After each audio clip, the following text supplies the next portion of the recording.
Thank you very much, Madam President. I want to thank my colleagues for their comments. I want to give a recognition to my neighbor, my next door neighbor, CD1, Councilmember Gil Cedillo. It's interesting because there's a narrative, if I dare say, that Mr. Cedillo doesn't build enough affordable housing in his district.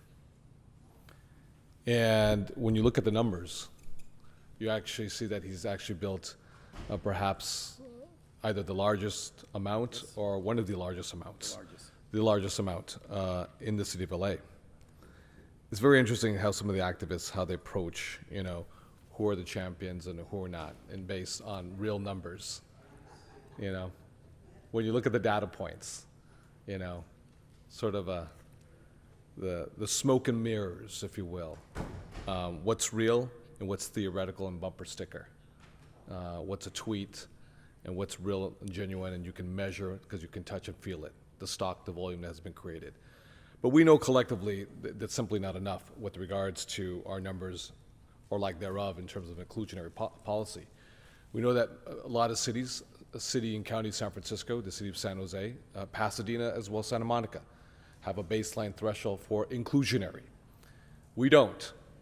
We like to be very fancy with our incentive market-based,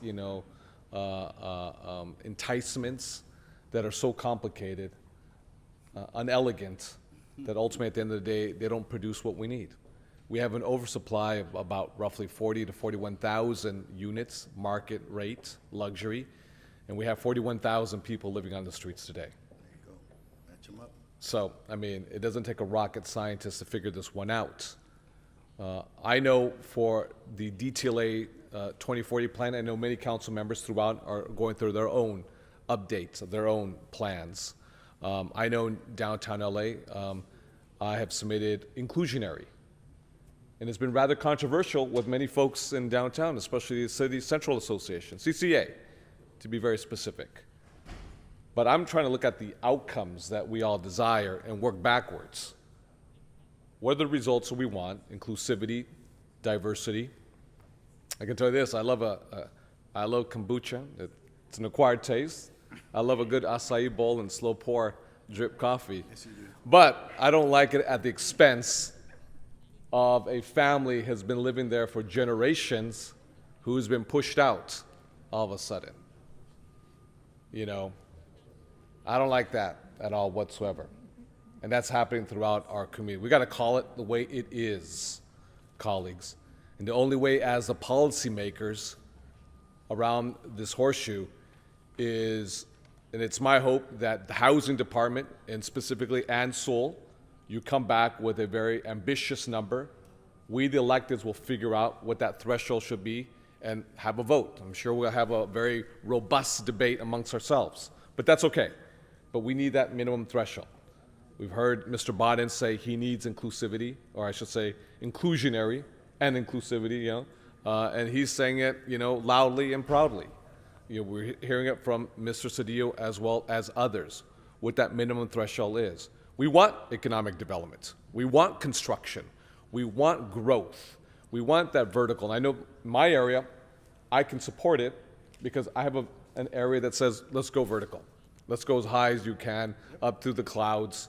But we have to do this in a way that makes sense, that we build an LA, a downtown LA, for example, that works for everyone, not just someone. And that's why having a very serious debate on inclusionary is absolutely critical. The equity, with regards to equity, is also important too, without a doubt, and I'm glad you brought this up. But it's my hope that Housing Authority will come back with a solid number that we can all rally around together, and that we can move forward so we can build a Los Angeles that's truly reflective of our great diversity and not actually predicated based on your financial wherewithal. Because as we know what the data points tell us, there's some folks who have a good money, good FICO scores, a lot of money for down payments. They come from generational wealth. Life is easy, especially during COVID-19.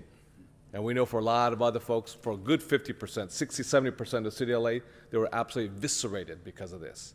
And now they're hanging on by a shoestring, on an eviction moratorium, which is the only thing that's standing between keeping a roof over their head and living out on the streets here today. So that's why when we get this number back on what that magical number is for inclusionary that actually makes sense, will be something that we can collectively rally around so we can tell the voters of the city of LA, we hear you loudly, and we're going to do everything we can within our power to make sure we can keep a roof over your head so you can live with a modicum of dignity and respect in the city of LA. Amen.